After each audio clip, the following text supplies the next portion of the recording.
कबूतर का जोड़ा और शिकारी एक निर्जन स्थान में एक व्याध रहता था। उसके परिजनों और सगे संबंधियों ने उसका त्याग कर दिया था।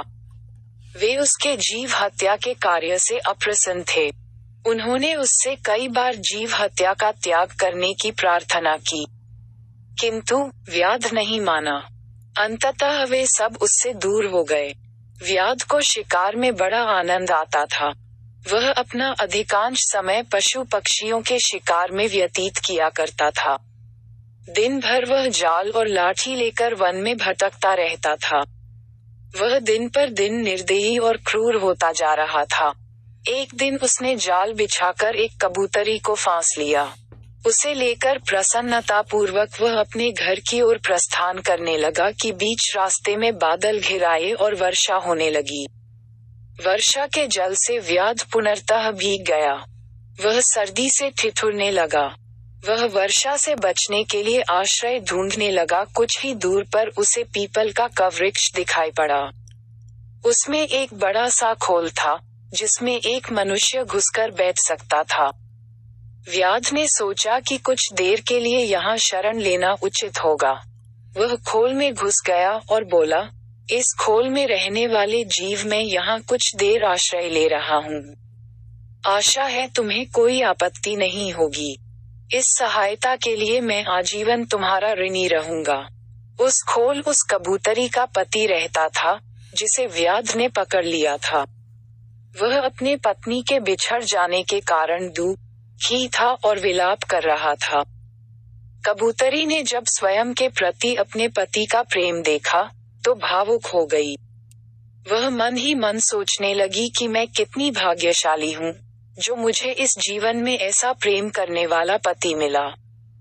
इन्हें पाकर मेरा जीवन धन्य हो गया। वह अपने पति से बोली, स्वामी, विलाप मत करो, मैं यही हूँ।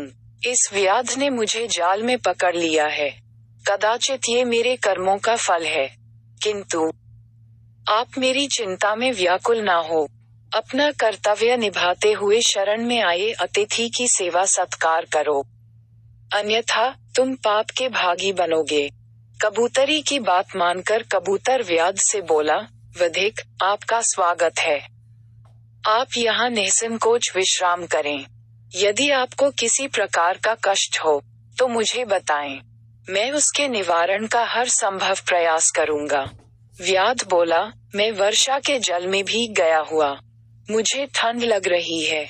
कुछ ताप की व्यवस्था कर दो। कबूतर ने लकड़ियां जमा की और उसे जला दिया। अतिथि आग सेंकने लगा और उसकी ठंड दूर हो गई। फिर कबूतर ने सोचा कि अतिथि अवश्य भूखा होगा।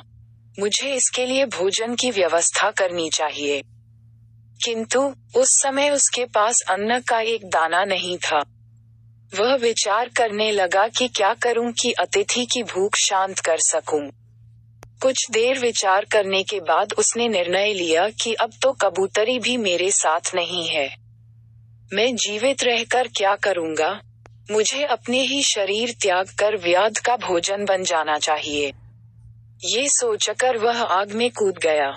उसका ये बलिदान देख व्याध की आत्मा व्याकुल हो गई। वह आत्मग्लानि में डूब गया और मन ही मन स्वयं को धिक्कारने लगा। उसी क्षण उसने कबूतरी को मुक्त कर दिया।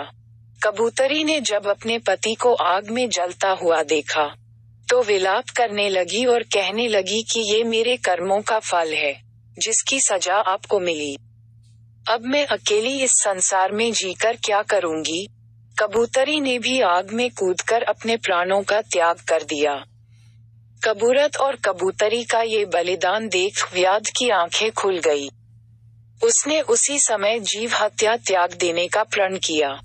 अगर आपको वीडियो अच्छा लगा तो सब्सक्राइब करें और शेयर करें एजुकेशन स्टोरी।